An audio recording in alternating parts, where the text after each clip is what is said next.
Assalamualaikum warahmatullahi taala wabarakatuh. Ketemu lagi dengan saya Indra Edu. Untuk kali ini Indra Edu akan membahas atau meneruskan materi mata pelajaran PPKN yaitu kelas 11 bab 2. Judul besarnya tentang sistem dan demokrasi Pancasila.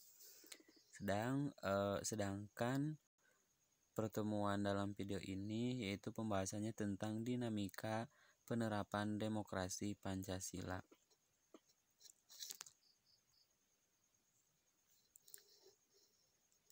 Adapun pembahasannya, yang pertama adalah tentang prinsip-prinsip demokrasi di Indonesia, terus juga periodisasi perkembangan demokrasi Pancasila di Indonesia.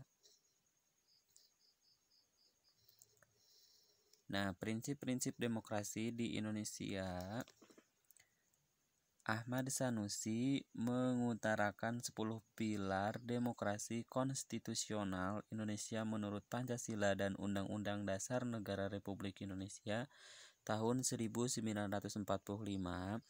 Salah satunya yang pertama adalah demokrasi yang berketuhanan yang Maha Esa.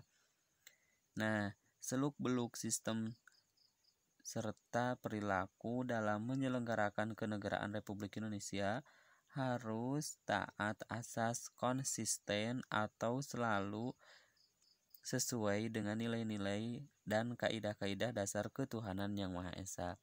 Sedangkan yang kedua adalah demokrasi dengan kecerdasan. Maksudnya mengatur dan menyelenggarakan demokrasi menurut Undang-Undang Dasar Negara Republik Indonesia tahun 1945 itu bukan dengan kekuatan naluri, kekuatan otot, atau kekuatan massa semata-mata. Nah, pelaksanaan demokrasi ini justru lebih menuntut kecerdasan rohaniyah, kecerdasan alqiyah, kecerdasan rasional, dan kecerdasan emosional. Yang selanjutnya nomor 3 adalah demokrasi yang berkedaulatan rakyat. Nah, demokrasi yang berkedaulatan rakyat yaitu kekuasaan tertinggi ada di tangan rakyat. Secara prinsip, rakyatlah yang memiliki atau memegang kedaulatan itu. Nah, dalam batas-batas tertentu, kedaulatan rakyat itu dipercayakan kepada wakil-wakil rakyat di MPR yaitu DPR dan DPD dan DPRD. Yang selanjutnya adalah demokrasi dengan rule of law. Nah, hal ini mempunyai 4 makna penting. Yang pertama adalah kekuasaan negara Republik Indonesia harus mengandung, melindungi, terus juga serta mengembangkan kebenaran hukum, bukan demokrasi ugal-ugalan, demokrasi dagelan atau demokrasi manipulatif. Yang kedua adalah kekuasaan negara memberikan keadilan hukum. Yang selanjutnya adalah yang ketiga, kekuasaan negara menjamin kepastian hukum. Terus yang keempat adalah kekuasaan negara mengembangkan manfaat atau kepentingan hukum. Nah, yang selanjutnya adalah demokrasi dengan pemisahan kekuasaan negara. Maksud dari demokrasi dengan pemisahan kekuasaan negara, demokrasi menurut Undang-Undang Dasar Negara Republik Indonesia tahun 1945 bukan saja mengakui kekuasaan negara Republik Indonesia yang tidak tak terbatas secara hukum. Nah, melainkan juga demokrasi itu dikuatkan dengan pembagian kekuasaan negara dan diserahkan kepada badan-badan negara yang bertanggung jawab. Yang selanjutnya adalah demokrasi dengan hak asasi manusia. Nah, demokrasi menurut Undang-Undang Dasar Negara Republik Indonesia tahun 1945 mengakui hak-hak asasi manusia yang tujuannya bukan saja menghormati hak asasi manusia, melainkan terlebih-lebih untuk meningkatkan martabat dan derajat manusia seutuhnya. Yang selanjutnya adalah demokrasi dengan pengadilan yang merdeka. Nah, hampir sama, yaitu demokrasi menurut Undang-Undang Dasar Negara Republik Indonesia tahun 1945 menghendaki diberlakukannya sistem pengadilan yang merdeka atau independen yang memberi peluang seluas-luasnya kepada semua pihak. Yang selanjutnya adalah demokrasi dengan otonomi daerah. Nah, otonomi daerah merupakan pembatasan terhadap kekuasaan negara, khususnya kekuasaan legislatif dan eksekutif di tingkat pusat, dan lebih khusus lagi pembatasan atas kekuasaan presiden. Yang selanjutnya adalah demokrasi dengan kemakmuran. Nah, demokrasi itu bukan hanya soal kebebasan dan hak, bukan hanya soal kewajiban dan tanggung jawab, bukan pula hanya soal mengorganisir kedaulatan rakyat atau pembagian kekuasaan kenegaraan. Nah, demokrasi itu bukan pula hanya soal otonomi daerah dan keadilan hukum, sebab kebebasan atau bersamaan dengan itu semua, demokrasi menurut Undang-Undang Dasar Negara Republik Indonesia tahun 1945 itu ternyata ditujukan untuk membangun negara kemakmuran oleh dan untuk sebesar-besarnya kemakmuran rakyat. Yang terakhir adalah demokrasi yang berkeadilan sosial. Nah, demokrasi menurut Undang-Undang Dasar Negara Republik Indonesia tahun 1945 menggariskan keadilan sosial di antara berbagai kelompok, golongan, dan lapisan masyarakat. Nah, apa yang menjadi karakter utama dari demokrasi Pancasila?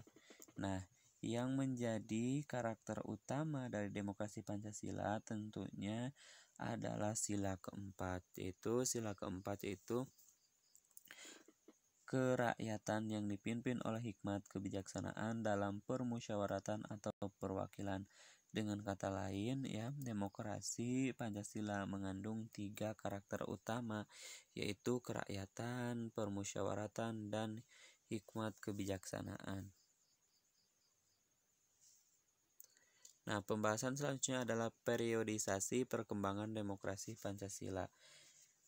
Yang pertama adalah periode 1945 sampai dengan 1949.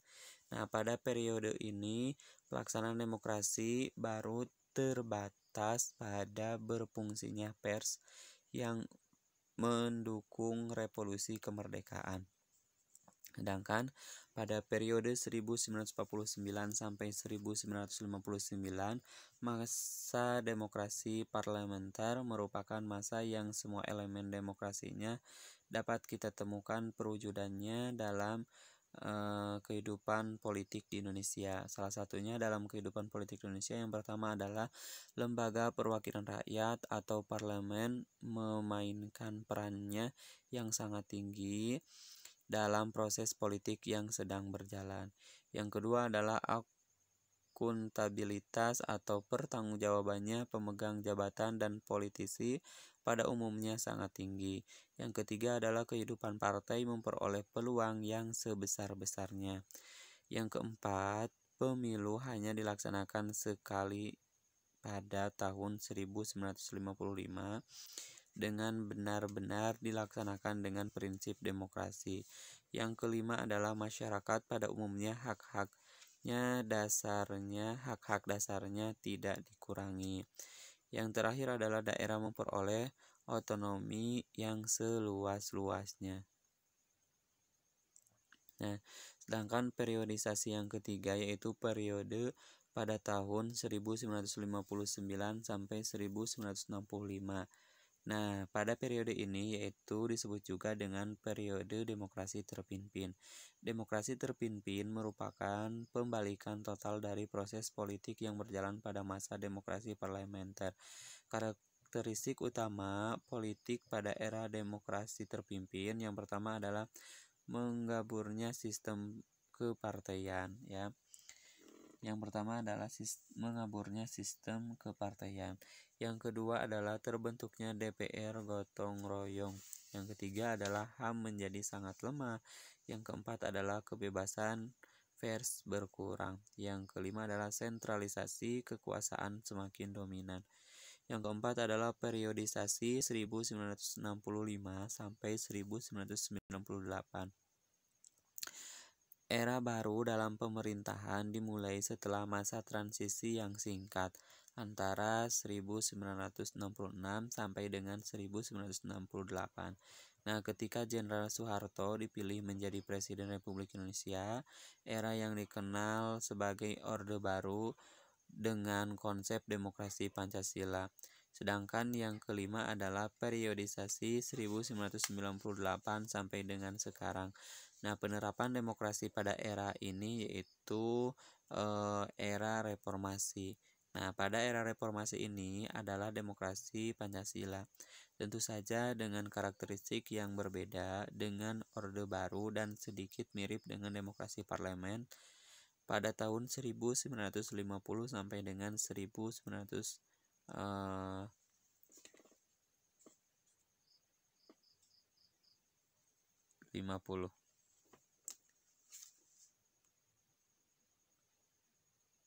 Sekian dari saya, semoga bermanfaat. Jangan lupa tekan tombol subscribe, like, atau komen.